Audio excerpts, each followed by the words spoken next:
Ассаляму алейкум, менің YouTube каналыма қош келдіңіздер. Бүгін сіздерге осындай керемет болып шығатын үй жағдайында пломбир балмұздағын жасайтын боламын. Каналыма тіркеліп қоюды ұмытпаңыздар. Бізге сливки мен сгущенка ғана қажет болады. Ең алдымен бізге осындай арнайы формамыз қажет болады. Сливкиіміз бізде міндетті түрде салқын болуы қажет.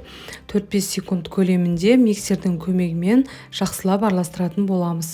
Одан кейін сгущенкамызды салып, тағы да кішкене араластыратын боламыз.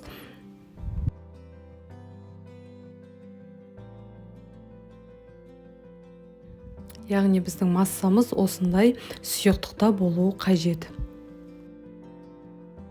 Арнайы формаларымызға өте қатты қылып толтырмаймыз. Одан кейін қақпақтарын жауып, морозильникке 1 сағатқа емес, яғни 5-6 сағат көлемінде қатырып жей берулеріңізге болады.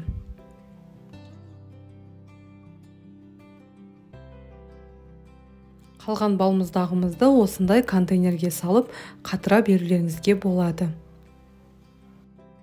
Міне біздің пломбир балмұздағымыз дүкендегіден де өте дәмді болып шығады. Міндетті түрде жасап көріңіздер. Каналыма тіркеліп қоюды ұмытпаңыздар. Барлықтарыңызға ас болсын.